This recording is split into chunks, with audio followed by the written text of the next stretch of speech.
ভারত থেকে ভ্যাকসিন রপ্তানিতে বাধা নেই, এখন বলছে সেরাম। যে কোনো দেশ চাইলেই পাবে টিকা। দেশে করোনা প্রকল্পে বরাদ্দ বাড়ল ৫,৫০০ কোটি টাকা। বেগম জিয়ার অসুস্থতা আর অনুপস্থিতির চক্রে আজকে নাইকো দুর্নীতি মামলার বিচার। ৩১ বার পেছালো অভিযোগ গঠনের শুনানি। পিকে হালদারের ৩৬০০ কোটি টাকা পাচার ইস্যুতে বাংলাদেশ ব্যাংকের ডেপুটি গভর্নর এসকে সুর সহ ২৫ জনের দেশ ত্যাগে নিষেধাজ্ঞা, ৭ জনকে তলব।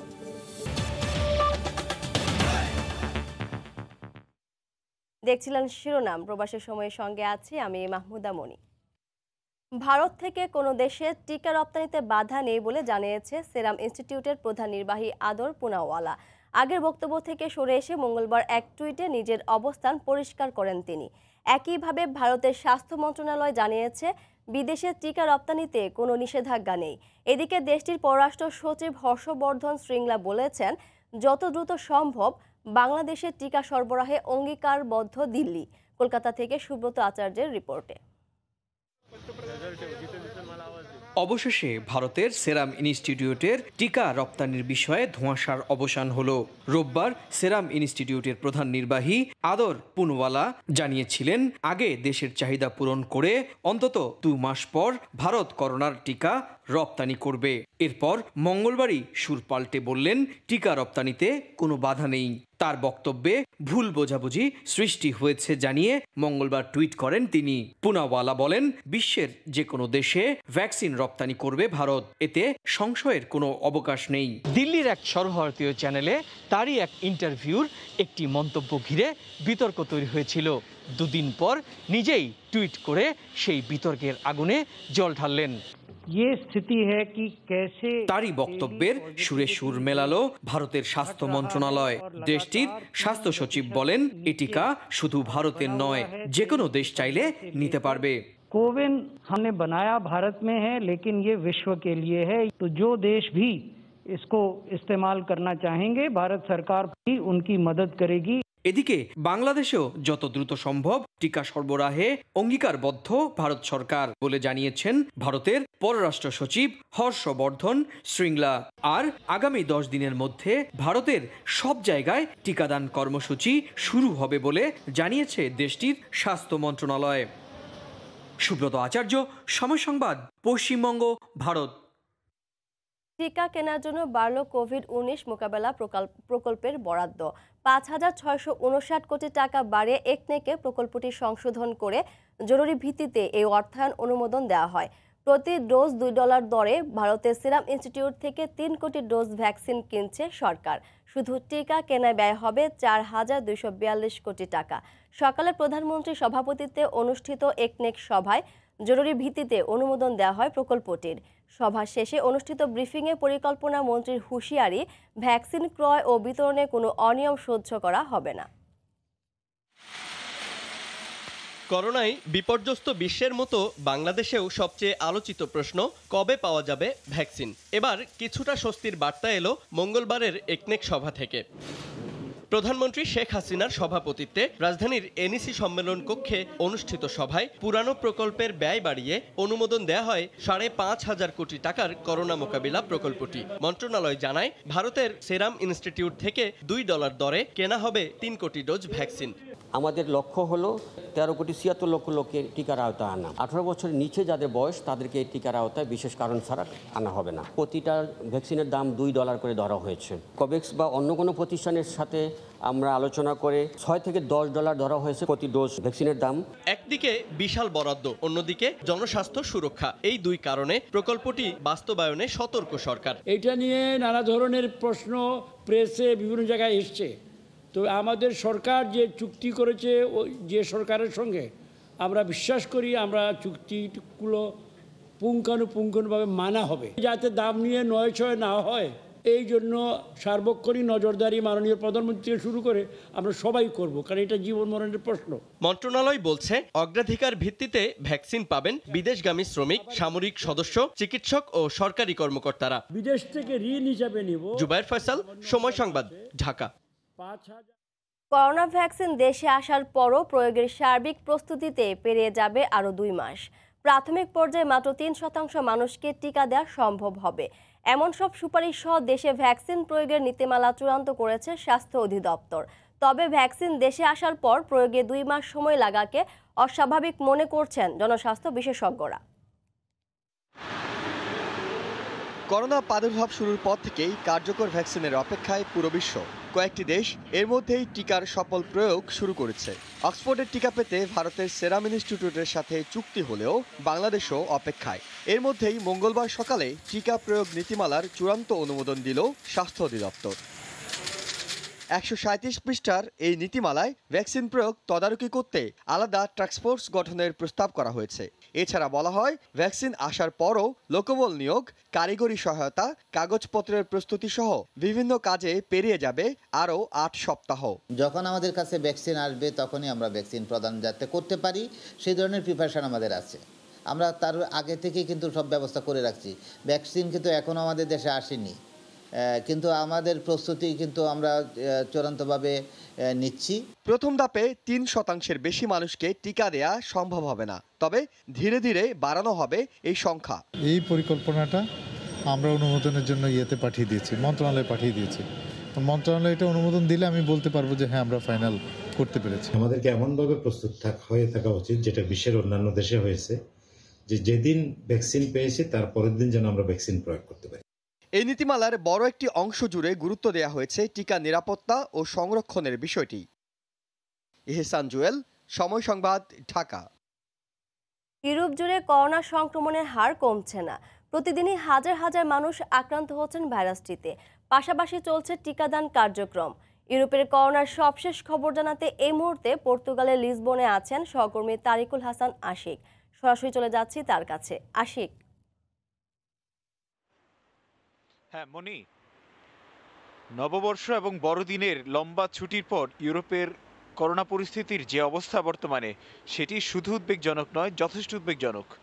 আমরা ইউরোপের প্রায় প্রত্যেকটি দেশেই গত 24 ঘন্টায় যে সংখ্যক মানুষ আক্রান্ত হতে দেখেছি এবং মৃত্যুবরণ করতে দেখেছি, সেটি সত্যিকার অর্থেই প্রত্যেকটি দেশের সরকারকে কিন্তু যথেষ্ট ভাবাচ্ছে। কেননা আমরা যদি পর্তুগালের কথাই বলি, পর্তুগালে কিন্তু গত 24 ঘন্টায় 90 জন মানুষের মৃত্যু হয়েছে। এছাড়া এখানে আক্রান্তের সংখ্যা কিন্তু 5000 ছুঁই। তো এই যখন পরিস্থিতি, তখন কিন্তু পর্তুগাল সরকার গতকালকে ভোরেই কিন্তু তাদের যে কারফিউ চলছিল নৈশকালীন, সেই কারফিউর সমাপ্ত করেছে। অর্থাৎ সামনের দিনগুলিকে ঘিরে আবার নতুন করে ভাবতে হচ্ছে পর্তুগালের সরকারকে। প্রতিবেশী স্পেনে কিন্তু 120 জন মানুষের মৃত্যু গত 24 ঘন্টায় হয়েছে এবং সেখানে যে আক্রান্তের সংখ্যা সেটিও অনেক বেশি। এছাড়া ইতালিতে আমরা দেখেছি যে গত 24 ঘন্টায় 650 মানুষের মৃত্যু হয়েছে। এছাড়া ইউরোপের কয়েকটি দেশের কথা যেগুলো আমরা আসলে এই মুহূর্তে দর্শকদের জানাতে চাই, যেরকম রোমানিয়া, হাঙ্গেরি, নেদারল্যান্ডস, সুইডেন, এই প্রত্যেকটি দেশ, এবং আমরা দেখেছি যে বেলজিয়াম সহ প্রায় অধিকাংশ দেশেই নতুন করে আক্রান্ত এবং মৃতের যে সংখ্যা, সেটি কিন্তু যথেষ্ট পরিমাণ বেড়েছে। এর মধ্যে একটি যেটি গুরুত্বপূর্ণ বিষয়, সেটি হচ্ছে যে এই ভ্যাকসিন কার্যক্রম কিন্তু এরই মধ্যে 1 সপ্তাহের বেশি সময় অতিক্রম করে ফেলেছে। যে ইউরোপীয় ইউনিয়নের প্রত্যেকটি দেশ তাদের যে ভ্যাকসিন কার্যক্রম সেটি শুরু করেছে। তারপরেও কেউই ধারণা করেনি যে আসলে ভ্যাকসিন কার্যক্রম শুরু হলেই যে করোনা সংক্রমণ কমে যাবে, সেরকমটা ধারণা ছিল না। কারণ শুরুতে এখন ভ্যাকসিন কার্যক্রমটা একেবারেই ধীরগতির কার্যক্রম এবং খুব অল্প কিছু সংখ্যক মানুষের কাছে কিন্তু ভ্যাকসিন পৌঁছানো গেছে, এবং সেটি শুধুমাত্র স্বাস্থ্য সংশ্লিষ্ট খাতের সঙ্গে যারা রয়েছেন তাদের কাছে ভ্যাকসিন পৌঁছানো গেছে। সামনে যদিও যখন ভ্যাকসিন কার্যক্রমে গতি পাবে, তারপরে হয়তো যে করোনার যে পরিস্থিতি সেটি নিয়ন্ত্রণে আসার যে পরিকল্পনা বা নিয়ন্ত্রণে নিয়ে আসার যে পরিকল্পনা, সেটি হয়তো ভাবতে পারে গোটা ইউরোপের সরকার। এছাড়া যুক্তরাজ্যের আমরা যদি বলি, অক্সফোর্ডের অ্যাস্ট্রাজেনিকার যে ভ্যাকসিনটি, সেটি ফেব্রুয়ারি নাগাদ গোটা ইউরোপে অনুমোদন পেতে পারে এবং ফেব্রুয়ারির পরে অর্থাৎ মার্চের দিকে অ্যাস্ট্রাজেনিকার ভ্যাকসিনটা ইউরোপিয়ানরা পেতে পারেন। আমরা যদি ইউরোপীয় ইউনিয়নভুক্ত যে নাগরিকরা, তারা মার্চের দিকে এই ভ্যাকসিনটি পেতে পারেন। অর্থাৎ এই ফাইজার বায়োএনটেকের ভ্যাকসিনের সাথে যদি আমরা এই যুক্তরাজ্যের এই ভ্যাকসিনটির কথা বলি, এই দুটো ভ্যাকসিন একসাথে যখন নাগরিক প্রয়োগ করা হবে, তখন হয়তো অনেকটা নিয়ন্ত্রণে আসতে পারে বর্তমান করোনা পরিস্থিতি। এছাড়া আমরা যদি বলি, গোটা ইউরোপের অধিকাংশ দেশেই কিন্তু শীতের তীব্রতা প্রচণ্ড রকম বেড়েছে। বিভিন্ন দেশে তুষারপাত হচ্ছে এবং পর্তুগালে যে আমরা যে তাপমাত্রা দেখছি, সেটি কিন্তু খুব বেশি সময়, অন্যান্য বছরে কিন্তু এরকম তাপমাত্রা দেখা যায়নি। 1, 2 এইরকম তাপমাত্রার মধ্যেই কিন্তু উঠানামা করছে। তো এই পরিস্থিতির ইতিমধ্যেই কিন্তু আমরা দেখেছি যে পর্তুগালে ধারাবাহিকভাবে আক্রান্ত এবং মৃতের যে সংখ্যা সেটি কিন্তু বাড়ছে। তো সবকিছু মিলিয়ে গোটা ইউরোপের যে সার্বিক করোনা পরিস্থিতি, এই ছিল সবশেষ খবর। মনি। ইউরোপের করোনার সবশেষ খবর জানাতে পর্তুগালের লিসবন থেকে আমাদের সাথে সরাসরি যুক্ত ছিলেন সহকর্মী তারিকুল হাসান আশিক। এক যুগের বেশি সময় পার হলেও নাইকো দুর্নীতি মামলায় বিএনপি চেয়ারপারসন বেগম খালেদা জিয়া সহ 11 আসামি বিচার শুরু হয়নি। আদালতে বেগম জিয়ার অনুপস্থিতি ও বারবার সময় আবেদনের কারণে পিছিয়ে যাচ্ছে অভিযোগ গঠনের শুনানি। দুদক আইনজীবীর অভিযোগ, এই অচলাবস্থা উদ্দেশ্যমূলক। আর বিএনপি নেত্রীর আইনজীবীরা বলছেন, অসুস্থতার কারণে হাজির হতে পারছেন না তিনি। একে একে পেরিয়েছে 14 বছর, শুরু করা যায়নি নাইকো দুর্নীতি মামলার বিচার। মঙ্গলবার আসামি বেগম খালেদা জিয়ার আদালতে হাজির হয়ে অভিযোগ গঠনের শুনানিতে অংশ নেয়ার কথা ছিল। এদিনও অনুপস্থিত বিএনপি চেয়ারপারসন। আর 31 বারের মতো শুনানি পেছানোর আবেদন তার আইনজীবীর। আবেদনের শুনানি শেষে বিচারক শেখ হাফিজুর রহমান 19 জানুয়ারি অভিযোগ গঠন শুনানির দিন ধার্য করেন। গেল 2 বছর ধরে বেগম জিয়ার আইনজীবীরা লাগাতার সময় আবেদন করে আসছেন জানিয়ে ক্ষোভ প্রকাশ করেন দুদক আইনজীবী। দীর্ঘ প্রায় 3-4 বছর থেকে এই 4 শুনানির জন্য, শুধুমাত্র বেগম খালেদা জিয়ার 4 শুনানির জন্যই তারা সময় নিয়ে যাচ্ছে। এদিকে বেগম জিয়ার আইনজীবীর দাবি, মক্কেল অসুস্থ হওয়াতেই আদালতে আসতে পারছেন না। তিনি সাংঘাতিকভাবে অসুস্থ এবং এই অসুস্থতার কারণে তিনি ঘরের বাইরে কোথাও যেতে পারেন না, কোনো আত্মীয় স্বজন কারোর সঙ্গে সাক্ষাৎ পর্যন্ত তিনি করতে পারছেন না।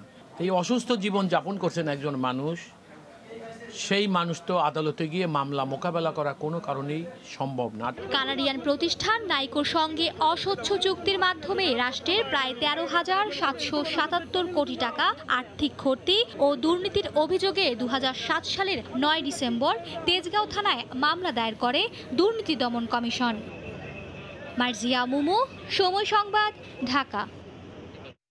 এবার পিকে হালদারের 3600 কোটি টাকা পাচার ইস্যুতে বাংলাদেশ ব্যাংকের ডেপুটি গভর্নর এসকে সুরসহ 25 জনের দেশ ত্যাগে নিষেধাজ্ঞা দিয়েছেন হাইকোর্ট। 5 জন ভুক্তভোগীর আবেদনের পরিপ্রেক্ষিতে এ আদেশ দেওয়া হয়। পিকে হালদারের 7 সহযোগীকে আগামী 11 থেকে 13 জানুয়ারি পর্যন্ত দুদকে তলব করা হয়েছে। এদিকে পিকে হালদারের বিরুদ্ধে রেড অ্যালার্ট জারির জন্য ইন্টারপোলে চিঠি দিয়েছে পুলিশ সদর দপ্তর। প্রশান্ত কুমার হালদার, ব্যাংকপাড়ায় যিনি পরিচিত পিকে হালদার নামে, 4টি আর্থিক প্রতিষ্ঠানকে পথে বসিয়ে 3,500 কোটি টাকা নিয়ে ফেরারে আসামি তিনি। তাকে ধরতে আদা জল খেয়ে নেমেছে সবাই, কিন্তু কাজের কাজ কিছুই হচ্ছে না। তাই তার সহযোগীদের দিকে এখন নজর দুদকের। ইন্টারন্যাশনাল ও পিপুলস লিজিংয়ে বিনিয়োগ করে ক্ষতিগ্রস্তরাও আদালতের দ্বারস্থ হয়েছেন। তারা একটি তালিকা দিয়েছেন আদালতে। বাংলাদেশ ব্যাংকের সাবেক ডেপুটি গভর্নর এসকে সুর ও ইন্টারন্যাশনাল লিজিংয়ের চেয়ারম্যান সাবেক সচিব এনআই খান, পিকের বান্ধবী সহ 25 জনের বিদেশ যাত্রায় নিষেধাজ্ঞা চান তারা। সবসময় শুনছি যে এই নামগুলো জড়িত, সেই নামগুলো আমরা তাদের কাছে দিয়েছি, তারা কেউ বিদেশ যেতে পারবে না। আদালত তাদের আবেদন আমলে নিয়ে বিদেশ ভ্রমণে নিষেধাজ্ঞা দিয়েছেন। বলা হয়েছে দুদক চাইলে তাদের যে কোনো সময় জিজ্ঞাসাবাদ করতে পারবে। নিষ্পত্তি না হওয়া পর্যন্ত এই 24 জন ব্যক্তি কোর্টের পারমিশন ছাড়া বিদেশ যেতে পারবে না। এদিকে পিকে হালদারের বিরুদ্ধে রেড অ্যালার্ট জারি করতে ইন্টারপোলকে চিঠি দিয়েছে পুলিশ সদর দপ্তর। কন্ট্রোল অফ ইন্টারপোলস ফাইল মানে সিসিএফ, ওনারা এটা কাগজপত্র পর্যালোচনা করে যে কোনো মুহূর্তে রেড অ্যালার্ট জারি করবে। গত সপ্তাহে পিকে হালদারের 2টি ফ্ল্যাট ও 6 একর জমি 2 দশক পর চলতি মাসের শেষে চালু হতে যাচ্ছে বন্ধ হয়ে যাওয়া মানিকগঞ্জের আরিচা থেকে পাবনার কাজিরহাট নৌ রুটে ফেরি চলাচল। মাত্র 1.5 ঘন্টায় নদী পার হওয়ার আশায় উত্তরাঞ্চলের মানুষ। নৌ রুটটি পরিদর্শন করেছেন সরকারের উচ্চ পর্যায়ের কমিটি। শর্টকাটে বাড়ি যেতে ঢাকা থেকে পাবনা, নাটোর সহ উত্তরাঞ্চলের প্রায় 28টি জেলার লাখ লাখ মানুষ প্রতিনিয়ত এভাবেই ঝুঁকি নিয়ে ট্রলারে চড়ে মানিকগঞ্জের আরিচা ঘাট থেকে পাবনার কাজিরহাট ও নগরবাড়ি ঘাটে যাচ্ছেন। তাদের দাবি, বঙ্গবন্ধু সেতু হয়ে সড়ক পথে পৌঁছাতে যেখানে 6 থেকে 7 ঘন্টা সময় লাগে, নদীপথে সেখানে লাগে মাত্র 3 থেকে 4 ঘন্টা। উত্তরাঞ্চলবাসীর ভোগান্তির কথা বিবেচনা করে প্রায় ২০ বছর পর আরিচা কাজিরহাট ফেরি রুটটি চালু করতে যাচ্ছে নৌ মন্ত্রণালয়। সরেজমিন পরিদর্শনে দেখা যায় ১৪ কিলোমিটার দীর্ঘ পথটির দুই পাড়ে ঘাট তৈরির কাজ প্রায় শেষ।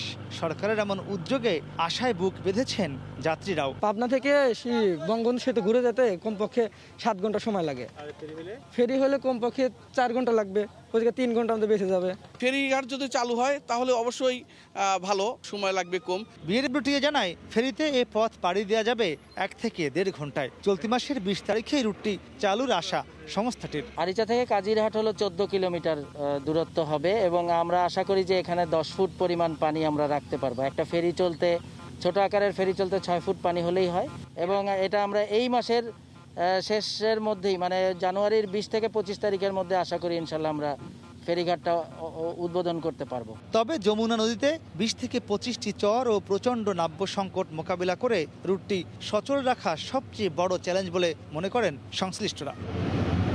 বঙ্গবন্ধু সেতু চালুর পর ২০০২ সালে নাব্য সংকটের কারণে দেশের সবচেয়ে পুরাতন এই ফেরি রুটটি বন্ধ হয়ে গিয়েছিল। তবে আশায় বুক বাঁধা এই এলাকার মানুষজন এখন বলছেন এই রুটটি ফের চালু হলে শুধু তাদের যাতায়াতে সময়ই বাঁচবে না, অর্থনৈতিকভাবেও ফের কর্মচাঞ্চল্য ফিরে আসবে পুরো উত্তরাঞ্চলে। মাহমুদ রাকিব, সময় সংবাদ, যমুনা নদী, পাবনা। বছরের শুরু থেকে সড়কে শৃঙ্খলা ফেরাতে কঠোর হবার ঘোষণা দিয়েছে ঢাকা মেট্রোপলিটন পুলিশ। একে তো নগর জুড়ে উন্নয়নের কাজ চলায় রাস্তা হয়ে পড়েছে সংকীর্ণ, তার উপর স্কুল কলেজ বন্ধ থাকার পরও দিনভরে থাকছে ভয়াবহ যানজট। তবে বিশেষজ্ঞরা বলছেন বল প্রয়োগের সাময়িক সমাধান মিললেও টেকসই সুবিধা পেতে পুরো সড়ক নেটওয়ার্ক কৌশলগত পরিবহন পরিকল্পনার আদলে ঢেলে সাজাতে হবে। আতিকুর রহমান তমালের রিপোর্ট। হাত দেখাচ্ছে, আপনি দাঁড়াবেন না কাইন্ডলি একটু? ঠিক আছে, এটা তো আপনার রং, তাই না? বছরের দ্বিতীয় দিন শনিবার, তাই রাস্তা ফাঁকা, তারপরও উল্টো পথে চলছে গাড়ি। না দাঁড়িয়ে উল্টা মনে করেন জোরে হাসতেছিলেন কেন হয় এটা? আমি তো বেরোয় যাবো দেখে, আমি তো আপনার হাতে দাঁড়াবো না, আমি তো আপনাকে দাঁড়াতে অনুরোধ করার পরও না দাঁড়িয়ে বেপরোয়া গতিতে চলে যাওয়ার চেষ্টা। শেষমেশ স্বীকারও করলেন কাজটা বেআইনি ছিল। তো সেটা কি মানে ভুল ছিল আপনার? অবশ্যই ভুল ছিল। শুধু তিনি নন, পান্থকুঞ্জ পার্ক লাগোয়া সড়কটি দিয়ে সার্কফোয়ারার সড়কে সেদিন ২ ঘন্টায় উল্টো পথে প্রাইভেট কার গিয়েছে ২৭টি, মোটরসাইকেল অসংখ্য। সবারই উত্তর সময় কম কিংবা সহজ অজুহাত বুঝতে পারেননি। উল্টা মানে আমার সামনে আরো 2টা গাড়ি ছিল। আচ্ছা ভাই, এটা দেখেন না। ট্রাফিক পুলিশ এই অপরাধে জরিমানাও করছেন, কিন্তু তারপরও বিকার নেই কারো। কেটে গেল ব্যক্তিগত যানের কথা, গণপরিবহনও চলছে যে যার মতো। বাস দাঁড়ানোর জন্য নির্ধারিত বাস পেতে দাঁড়ায় না বাস, যাত্রী উঠছেন মূল সড়কেই। আইন যেমন মানছেন না পরিবহন শ্রমিকরা, তেমনি যাত্রীরাও নির্বিকার। যে জায়গায় স্টপিজ না সেই জায়গায় যাত্রী নামতে যায়। ওদিকে বেড়িবাঁধে চলছে ফিটনেসহীন লক্কর চক্কর বাস ও লেগুনা। সেসব কারণে করোনার মধ্যেও সড়কে ঘন্টার পর ঘন্টা তৈরি হচ্ছে যানের জটলা। যখন স্কুল কলেজ খুলবে তখন তো আরো ভয়ানক অবস্থা দাঁড়াবে। ডিএমপি কমিশনার বলছেন নতুন বছরের শুরু থেকেই সড়কে শৃঙ্খলা ফেরাবেন তারা। আমরা সর্বোচ্চ জরিমানার দিকে যাব। আপনার পুরা মাসের বেতন কিন্তু শুধু একটা ট্রাফিকের মামলায় খেয়ে যাবে। তবে বিশেষজ্ঞদের দাবি, এতে হয়তো সাময়িক সুবিধা পাওয়া যাবে, কিন্তু টেকসই সমাধান পেতে হলে সমন্বিতভাবে বহু কাজে হাত দিতে হবে। যে বাসকে কোম্পানি ভিত্তিক করে সুশৃঙ্খল করা, রিকশাকে সংখ্যাগত নিয়ন্ত্রণ করা, ট্রিম করে নিয়ে আসতে হবে হাতির ঝিলের মতো। ওখানে পুলিশ লাগে না। হাতির ঝিল হতে পারে এই পরিকল্পিত সড়কের একটি সফল উদাহরণ। সংশ্লিষ্টরা বলছেন আইন শৃঙ্খলা বাহিনী আইন বানাতে নাগরিকদের বাধ্য করবেন, সেটি যেমন সত্য তেমনি এটিও সত্য যে নাগরিক হিসাবে আমাদের অনেক দায়িত্ব রয়েছে। তবে বিজ্ঞান ভিত্তিক পরিবহন সিস্টেম গড়ে তোলা এসবের চেয়ে অনেক বেশি জরুরি। আতিকুর রহমান তমাল, সময় সংবাদ, ঢাকা। রাজধানীর ভাসান থেকে রাস্তা দখলমুক্ত করতে অভিযান পরিচালনা করেছে ঢাকা উত্তর সিটি কর্পোরেশন ও রাজউক। ভবন মালিক ছেদ করার অভিযোগ তুললেও এমন কোনো নিয়ম নেই বলে জানিয়েছে রাজউক। মেয়র বলছেন দখলদাররা যতই শক্তিশালী হোক, যে কোনো মূল্যে রাস্তা দখলমুক্ত করা হবে।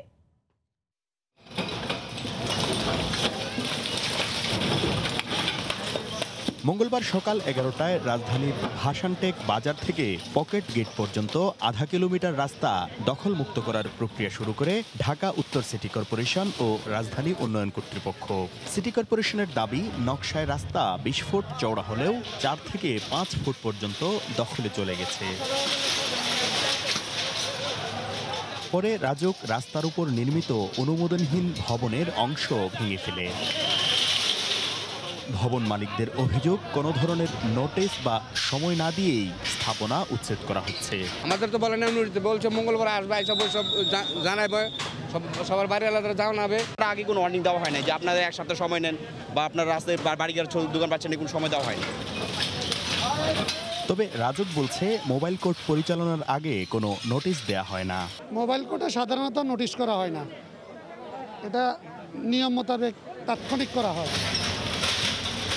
রাস্তার দখলদার ভবন মালিকরা যত শক্তিশালী হোক, জনগণের স্বার্থে তা দখলমুক্ত করা হবে বলে হুঁশিয়ারি দিয়েছেন উত্তরের মেয়র। যারা এই রাস্তার মধ্যে অবৈধভাবে বাড়ি ঘর দোকানপাট করবে, খালের মধ্যে সিএস দাগের ভিতরে যারা অবৈধভাবে বিল্ডিং করবে, তাদেরকে কিন্তু আমরা উচ্ছেদ করে দেব এবং উচ্ছেদও করব, দরকার পড়লে জরিমানাও করব। পর্যায়ক্রমে রাজধানীর সব রাস্তা ও খাল দখলমুক্ত করা হবে বলে জানিয়েছে নগর কর্তৃপক্ষ। শাকির আহমেদ, সময় সংবাদ, ঢাকা। করোনা সংক্রমণে আমদানি রপ্তানি বিপর্যয়ে কন্টেইনার হ্যান্ডলিংয়ে লক্ষ্যমাত্রা অর্জনে ব্যর্থ হওয়ায় বিশ্ব র্যাঙ্কিংয়ে ছিটকে পড়ার শঙ্কায় চট্টগ্রাম বন্দর। 2019 সালের তুলনায় 20 সালে অন্তত 2.5 লাখ কন্টেইনার কম হ্যান্ডলিং হয়েছে। বিস্তারিত জানাচ্ছেন কমল দে। সবশেষ তথ্য অনুযায়ী চট্টগ্রাম বন্দর কর্তৃপক্ষ 2020 সালে কন্টেনার হ্যান্ডেলিং করেছে 28,39,977 টিউএস, অথচ 2019 সালে 30,88,000 টিউএস কন্টেনার হ্যান্ডেলিং হয়। লক্ষ্যমাত্রা ধরা হয়েছে প্রায় 32 লাখের কাছাকাছি। ইম্পোর্টার এবং এক্সপোর্টাররা যেহেতু এখন অলরেডি আগের মোডে চলে গেছেন, সেই ক্ষেত্রে আমরা আশা করতেছি যে আগামী বছর বা 2021 সাল আমাদের ইনশাল্লাহ ভালো হবে। করোনা সংক্রমণের প্রভাবে জাহাজ এসেছে 3,728টি, অথচ 2018 এবং 19 সালেও এর চেয়ে বেশি জাহাজ বন্দরে এসেছিল। প্রতিটা স্টেক হোল্ডার যদি আমরা একসাথে যদি ইনিশিয়েটিভ নিই, অর্থনৈতিক যে সমস্যাগুলো আমরা প্রবলেমটা ফেস করেছি, সেটা থেকে আমরা উত্তোলন পেয়ে যাব। বাংলাদেশে করোনাকালীন চূড়ান্ত সময় মার্চ, এপ্রিল এবং মে, এই 3 মাস পুরোদমে সচল ছিল এই চট্টগ্রাম বন্দর। তার বিপরীতে জাহাজ আসার পরিমাণ ছিল অনেকটা কম, আর বছর শেষে সার্বিক প্রবৃদ্ধিতে তার প্রভাব পড়েছে বলে মনে করছেন বন্দর কর্মকর্তারা। 2019-এও আমাদের গ্রোথ অনেক ভালো, আমরা আগামীবারও আমরা র্যাঙ্কিংয়ে থাকব। তবে ওয়ার্ল্ড ওয়াইড করোনাকালীন সময়ে সব বন্দরগুলাই প্রবৃদ্ধি কম ছিল, তো সেই হিসাবে চট্টগ্রাম বন্দর র্যাঙ্কিংয়ে নিচে যাওয়ার কোনো সম্ভাবনা নেই। কন্টেনার হ্যান্ডেলিং এবং জাহাজ আসার ক্ষেত্রে পিছিয়ে থাকলেও বাল্ক পণ্য আসায় এগিয়েছে চট্টগ্রাম বন্দর। কমল দে, সময় সংবাদ, চট্টগ্রাম। মহামারীতে বিদেশ ভ্রমণ বন্ধ, সেই সুযোগে ছোট পরিসরে তৈরি করা পোশাক, চামড়াজাত পণ্য ও মধুর বিক্রি বেড়েছে বলে জানালেন ক্ষুদ্র উদ্যোক্তারা। তারা বলছেন, দেশি পণ্য ব্যবহারে ক্রেতাদের আস্থা এখন আগের তুলনায় অনেকটাই বেশি। কামরুল হাসান সবুজের রিপোর্ট। ছোট্ট দোকানের সামনে ক্রেতাদের ভিড়, যাচাই বাছাই শেষে কিনে নিচ্ছেন পছন্দের পণ্য। এমন ব্যস্ততাই যে কোনো ক্ষুদ্র উদ্যোক্তার ব্যবসা সম্প্রসারণের অনুপ্রেরণা। এমনটাই জানালেন রাজধানীর মতিঝিলে বিসিক প্রাঙ্গণে আয়োজিত মেলায় অংশগ্রহণকারীরা। বিদেশি পণ্যগুলো খুব অ্যাভেলেবেল ছিল। এই করোনাকালীন সময় একদিকে যেমন অনেক কিছু গেছে, তেমন আবার আমাদের অনেক কিছু অর্জনের জায়গা এসছে, প্রচুর পরিমাণে সেল হচ্ছে। এখানে আল্লাহর রহমতে তার রিজনেবল প্রাইসে পাচ্ছে। ক্রেতারাও বললেন, দেশে তৈরি চামড়াজাত পণ্য ব্যবহারে আস্থাশীল হয়ে উঠছেন তারা। এর আগেও দুটো ব্যাগ কিনেছি, এগুলো 2 বছর 2.5 বছর একদম ইউজ দিয়ে কোনো প্রবলেম হয় না। 2 বছর 3 বছর আগে এক জোড়া নিয়ে গেছিলাম, ওগুলি খুবই ভালো পড়ছে। এদিকে মধু খাঁটি কিনা তা নিয়ে দ্বিধায় 5 দিনের মেলায় আসা দর্শনার্থীরা। এই দোকানে বলতেছে কালো জিরার মধু 700 টাকা কেজি, পাশের দোকানে বলছে 1350 টাকা কেজি, এইখানে সরিষা ফুলের মধু বলতেছে 650 টাকা কেজি, আরেক দোকানে 650 টাকার সাথে আরো আধা কেজি ফ্রি দেয়। প্রত্যেকটা দোকানদারই বলছে যে তাদের এটা বেস্ট আর অন্যদের এটা ভেজাল থাকতে পারে। আসল মধু চেনার উপায়ও বাতলে দিচ্ছিলেন বিসিক থেকে প্রশিক্ষণ নেয়া ব্যবসায়ীরা। আমার উদ্দেশ্য ভালো একটা প্রোডাক্ট কাস্টমার হাতে তুলে দেওয়া। ফুটান্ত গরম পানিতে মধুটা সরাসরি ছেড়ে দিবেন, ওটা যদি গরম পানির সাথে মিশে যায় তাহলে মনে করবেন যে ওটা ভেজাল। মেলায় প্রত্যাশার চেয়ে বেশি বিক্রি হচ্ছে বলে জানান উদ্যোক্তারা। ক্রেতারাও সন্তুষ্ট দাম ও মান নিয়ে। দেশীয় প্রোডাক্টগুলোর প্রতি কাস্টমার এখন আসক্ত হচ্ছে বেশি। এখন ওরাই আইসা বাটিক খুঁজবে, জামদানি 3 পিস খুঁজবে। মানুষজন আমাদের কাছে সেই হিসাবে কেনাকাটা করছে, যেহেতু ভালো মানের জিনিস পাচ্ছে। তাতে শাড়ি কেনার ইচ্ছা আছে। ভালো, রিজনেবল প্রাইস। এই মেলা শেষ হবে বৃহস্পতিবার। প্রতিদিন খোলা থাকছে সকাল 10টা থেকে বিকেল 5টা পর্যন্ত। কামরুল হাসান সবুজ, সময় সংবাদ, ঢাকা। পলিথিনের বিকল্প হিসেবে পাটজাত পণ্যে জনগণকে উৎসাহিত করতে গবেষণায় এগিয়ে আসতে দেশের টেক্সটাইল ইঞ্জিনিয়ারদের আহ্বান জানানো হয়েছে। মঙ্গলবার বিকেলে রাজধানীর রমনা ইঞ্জিনিয়ার্স ইনস্টিটিউটে টেক্সটাইল ইঞ্জিনিয়ারদের আয়োজনে পাটের আঁশের অত্যাধুনিক ব্যবহার নিয়ে সেমিনারে এ আহ্বান জানান স্বরাষ্ট্রমন্ত্রী আসাদুজ্জামান খান কামাল। এ সময় পাটের ফাইবার থেকে বিভিন্ন ধরনের পণ্য তৈরির সম্পর্কে প্রবন্ধ উপস্থাপন করেন গবেষক ডক্টর ফোকারন সরকার। তিনি পাটের ফাইবার দিয়ে গাড়ির বডি থেকে শুরু করে বিভিন্ন পণ্য বানানোর বৈশ্বিক সম্ভাবনা তুলে ধরেন। অনুষ্ঠানে আওয়ামী লীগের বিজ্ঞান ও প্রযুক্তি বিষয়ক সম্পাদক আব্দুস সবুর, পাট ও বস্ত্র মন্ত্রণালয়ের সচিব লোকমান মিয়া উপস্থিত ছিলেন। পরে ভিডিও বার্তায় প্রধান অতিথির বক্তব্যে স্বরাষ্ট্রমন্ত্রী বলেন, বাংলাদেশ কেমিক্যালের মিশ্রণে ফাইবার বোর্ড বানানো সহ পাটজাত পণ্যের অন্যান্য দিক নিয়েও কাজ করছে সরকার। ছোট শিশুকে স্বরবর্ণ শেখাতে লাগবে না গৃহশিক্ষক, এমনকি যেতে হবে না স্কুলেও। ঘরে শিশুদের 5ম শ্রেণী পর্যন্ত পড়াবে কৃত্রিম বুদ্ধিমত্তা সম্পন্ন রোবট এডুবট। এডুবটের উদ্ভাবকের দাবি, রোবটটিতে রয়েছে নার্সারি থেকে 5ম শ্রেণীর সব বইয়ের ডাটা। শুভ খানের রিপোর্ট। শুধু সৌজন্য বোধ কিংবা নিজের পরিচয় নয়, শিশুকে নার্সারি থেকে 5ম শ্রেণীর বইয়ের ছড়া কিংবা গল্পও শোনাবে কৃত্রিম বুদ্ধিমত্তার এই রোবটটি। একটি কবিতা শোনাও। পারিব না কালীপ্রসন্ন ঘোষ, পারিব না একথাটি বলিও না, কেন পারিবেন না তাহা ভাব একবার। শুধু বাংলা নয়, ইংরেজিতেও সমান পারদর্শী এডুবট, বলতে পারে জোকসো। গাণিতিক প্রশ্নের জবাবও দেয় নির্ভুলভাবে। Calculate 30 - 1 result 29.0। এখানেই মুগ্ধতার শেষ নয়, আপনার শিশুকে আনন্দ দিতে শেখাবে নাচও। বিশেষ এই রোবটের উদ্ভাবক Bangladesh university of business and technology বিইউবিটির শিক্ষার্থী আহসানুল আকিব জানালেন, এডুবটে কৃত্রিম বুদ্ধিমত্তার সঙ্গে যোগ হয়েছে এপিআই প্রযুক্তির, যা ভয়েস কমেন্টকে টেক্সট আকারে পৌঁছে দেয় এডুবটের কাছে। এছাড়া রোবটটিতে কিউআর দেয়ায় কোনো তথ্য না জানলে তা গুগলে সার্চ করবে, গুগল থেকে টেক্সট নিয়ে ভয়েসে রূপান্তর করে সঙ্গে সঙ্গে বলে দেবে। আমরা এটা নিয়ে কাজ করছি, সেটা হচ্ছে ফেস ডিটেকশন, অর্থাৎ যাকে আমি এই রোবটটা দিব, যাদের কাছে রোবটটা থাকবে তাদেরকে সে চিনতে পারবে এবং তাদের নাম ধরে রাখতে পারবে। সাপোজ 1000 যখন বানাবো তখন আমরা প্লাস্টিক মোল্ডে করব, যখন এটার প্রাইস হয়তো বা 500 সামথিং এরকম হবে। চতুর্থ শিল্প বিপ্লবের কথা মাথায় রেখে রোবোটিক্সে সক্ষমতা বাড়াতে সর্বোচ্চ গুরুত্ব দেওয়ার কথা জানালেন তথ্য ও যোগাযোগ প্রযুক্তি প্রতিমন্ত্রী। রোবোটিক্স পলিসি আমরা তৈরি করেছি, এগ্রিকালচার, তারপরে ইন্ডাস্ট্রিয়াল রোবটস, এই জায়গাগুলোতে আমরা আমাদের সক্ষমতাটা তৈরি করছি। এডুবটের পাশাপাশি রেস্টুরেন্টের জন্য 4টি বাণিজ্যিক রোবটের অর্ডার এসেছে বলেও জানান তরুণ এই উদ্ভাবক। ঘরের বাইরে গেলে অবশ্যই মাস্ক এবং গ্লাভস পরে বের হবেন। শুভ খান, সময় সংবাদ, ঢাকা। প্রবাসের সময় ইউরোপের অন্যান্য দেশগুলোর মতো জার্মানিতেও কোভিড-19 ভ্যাকসিনের চলমান কার্যক্রমকে মহামারীর ঠেকানোর সুষ্ঠু পরিকল্পনা বলছেন জার্মান চ্যান্সেলর অ্যাঙ্গেলা মার্কেল। তবে স্থানীয়দের পাশাপাশি প্রবাসীরাও কি টিকা পাচ্ছেন, জানাচ্ছেন সহকর্মী বিটু বড়ুয়া। প্রাণঘাতী করোনাকে দমনে টিকা দেওয়ার কার্যক্রমের মধ্য দিয়ে অন্যান্য দেশের মতো জার্মানিও সফলতার স্বাক্ষর রাখতে শুরু করেছে। শুরু থেকেই এখন পর্যন্ত 2.5 লাখেরও বেশি মানুষকে টিকাদানের আওতায় আনা হয়েছে। টিকা দেয়া হচ্ছে 80 বছরের ঊর্ধ্বে থাকা প্রবীণ সহ স্বাস্থ্য খাত সংশ্লিষ্টদের। এরই মধ্যে দেশটিতে বসবাসরত 20,000 প্রবাসীর মধ্যে স্বাস্থ্য খাতে কর্মরত সহ অনেকেই নিয়েছেন এই টিকা। জার্মানিতে প্রবীণ নিবাসে কর্মরত আছে, আর স্বাস্থ্যসেবা করার জন্য আমাদের প্রবীণদের টিকা দেওয়া হয়েছে। আমিও টিকা পেয়েছি। টিকা দেওয়ার পরে কোনো পার্শ্ব প্রতিক্রিয়া নেই, একটু ব্যথা ছিল, এটা চলে গেছে। আমি চাই জার্মানিতে যারা আছে সবাই জানি টিকার আওতায় আসুক, যারা কর্মরত আছে স্বাস্থ্য জড়িত তাদেরও টিকার আওতায় আনানো হোক। দেশটির স্থানীয়দের মধ্যে এখনও অনেকেই মনে করছেন অগ্রাধিকার ভিত্তিতে টিকা দেয়া শুরু হলেও করোনা থেকে বাঁচতে টিকার দ্বিতীয় ডোজ নেয়ার পাশাপাশি বিধিনিয়ম মেনে চলার কোনো বিকল্প নাই। সোজাভাবে বলতে চাই, ভ্যাকসিন দেয়া সবে শুরু হয়েছে। টিকার উৎপাদনকারীদের মতে করোনা এখনই পালাবে সেটা আমি বিশ্বাস করি না, আরো সময় লাগবে, ততদিন মাস্ক পরে থাকতে হবে। এদিকে জার্মানি জুড়ে প্রায় প্রতিদিনই বাড়ছে মৃতের সংখ্যা, যে সংখ্যা এখন 34,000-এরও বেশি।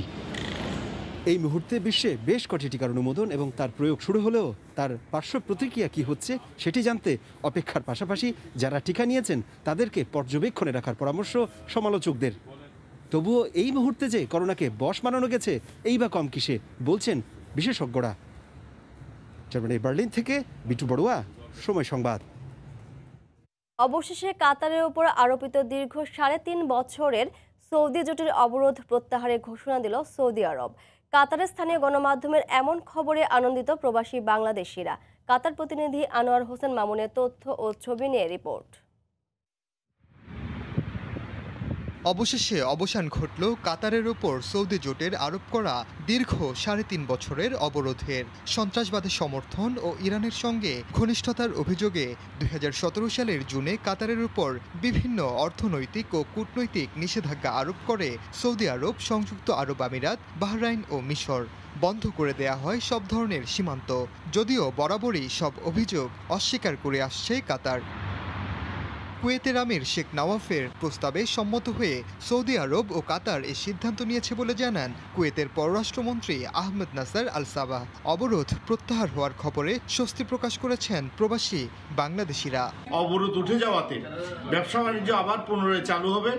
আমরা কাতার প্রবাসী যে সমস্ত বাঙালি আছি তারা প্রত্যেকে আনন্দিত, বিশেষ করে ব্যবসায়ীরা আনন্দিত। আমাদের যে চলাচল রুট এখন এরা ওপেন করে দিছে, আমরা যারা কাতারে আছি আমরা অত্যন্ত খুশি। আমরা এখান থেকে অনায়াসে সৌদিও যেতে পারবো, সৌদির নাগরিকরা এখানে অনায়াসে কাতার আসতে পারবে। আমরা আশা করি আমরা যারা হজ উমরা করার জন্য যারা দীর্ঘদিন যাবৎ প্রতীক্ষা করে আছি, আল্লাহ পাক আমাদের আশা পূর্ণ করেছেন। 3.5 বছরের অবরোধ বিভিন্ন সময় মীমাংসা হওয়ার কথা থাকলেও বারবার পিছিয়ে এইবার প্রত্যাহারের কাঙ্ক্ষিত ঘোষণা আসলো। সময় সংবাদ, কাতার। এই পর্যায়ে শীর্ষ সংবাদ জানিয়ে দিচ্ছি আরেকবার। ভারত থেকে ভ্যাকসিন রপ্তানিতে বাধা নেই, এখন বলছে সেরাম। যে কোনো দেশ চাইলেই পাবে টিকা। দেশে করোনা প্রকল্পে বরাদ্দ বাড়ল 5,500 কোটি টাকা। বেগম জিয়ার অসুস্থতা আর অনুপস্থিতির চক্রে আজকে নাইকো দুর্নীতি মামলার বিচার। 31 বার পেছালো অভিযোগ গঠনের শুনানি। এবং পিকে হালদারের 3600 কোটি টাকা পাচার ইস্যুতে বাংলাদেশ ব্যাংকের ডেপুটি গভর্নর এসকে সুর সহ 25 জনের দেশ। এ ছিল প্রবাসের সময়ে। সঙ্গে থাকুন সময়।